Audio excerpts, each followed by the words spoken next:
राजस्थान की राजनीति में हनुमान बेनीवाल को लेकर एक सवाल लगातार बड़ा हो रहा है कि क्या बेनीवाल सिर्फ नागौर की राजनीति के नेता है या फिर आने वाले स्थानीय चुनावों में वो कांग्रेस और बीजेपी दोनों के लिए एक अलग राजनीतिक चुनौती बन सकते हैं।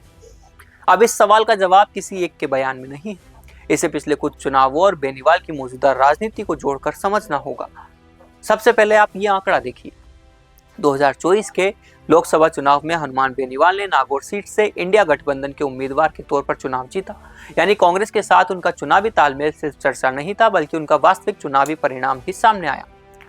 लेकिन कहानी इतनी सीधी भी नहीं है। बेनीवाल की राजनीति की खासियत ये रही है कि वो किसी एक राष्ट्रीय पार्टी के स्थायी खेमे में कभी नहीं रहे। 2019 में उन्होंने बीजेपी के साथ गठबंधन किया था। 2024 में कांग्रेस नेतृत्व वाले इंडिया गठबंधन का साथ चुनाव लड़ा और आज उनकी राजनीति फिर अपने संगठन और राष्ट्रीय लोकतांत्रिक पार्टी यानी आरएलपी को स्वतंत्र रूप से मजबूत करने पर दिखाई देती है। यानी बेनीवाल की सबसे बड़ी राजनीतिक पूंजी शायद यही है कि वो जरूरत के हिसाब से गठबंधन कर सकते हैं, लेकिन अपनी पार्टी को भी खत्म नहीं करना चाहते। अब 2026 के स्थानीय चुनावों को देखते हैं। ये चुनाव इसलिए महत्वपूर्ण है क्योंकि पंचायत और निकाय चुनाव विधानसभा चुनाव से पहले जमीनी संगठन की ताकत मापने का मौका देते हैं और बीजेपी ने भी इन्हीं चुनावों को गंभीरता से लिया है। हाल ही में बीजेपी का केंद्रीय नेतृत्व राजस्थान के स्थानीय चुनावों की तैयारियों में सीधे उतर गया है। ऐसे चुनाव में आरएलपी के लिए सबसे बड़ा सवाल ये नहीं है कि वह कितनी सीटें जीतती है। सवाल ये होगा कि क्या वह कांग्रेस और बीजेपी के बीच मौजूद राजनीतिक असंतोष को सीटों में बदल पाएगी। और यही बेनीवाल की असली परीक्षा होगी, क्योंकि 2026 में उनका राजनीतिक रुख बीजेपी सरकार के प्रति काफी आक्रामक रहा है। जून में भरतपुर की जाट आरक्षण रैली में उन्होंने मुख्यमंत्री भजनलाल शर्मा पर निशाना साधा और इसी दौरान बीजेपी विधायक जगत सिंह मंच से चले गए थे। मई में बेनीवाल ने कांग्रेस के नेता टीकाराम जूली के साथ मिलकर डीआईपीआर टेंडर में कथित अनियमितताओं की जांच की मांग भी की थी। यानी कुछ मुद्दों पर वो कांग्रेस विपक्षी नेताओं के साथ सरकार को घेरते हुए दिखाई दिए हैं।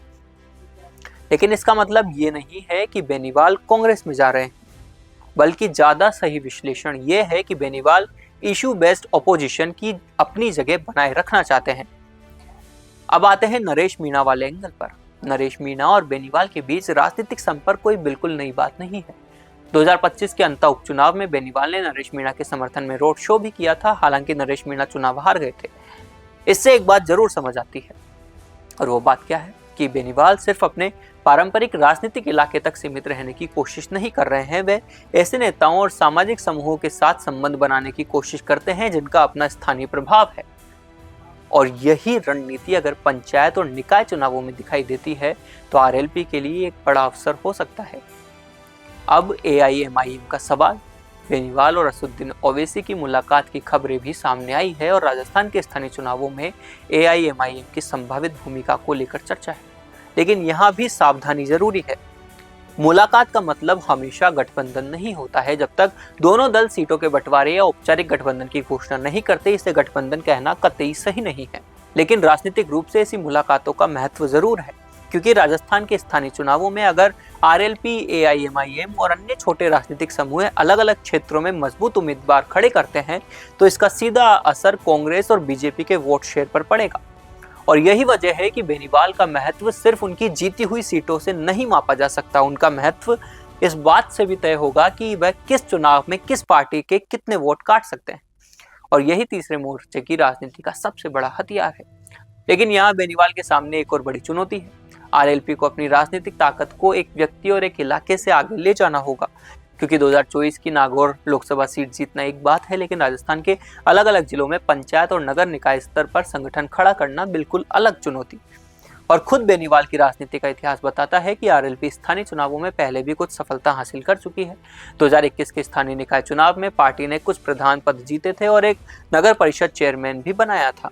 इसलिए 2026 का चुनाव उनके लिए सिर्फ एक और चुनाव नहीं होगा, यह एक ऑर्गेनाइजेशनल टेस्ट भी है।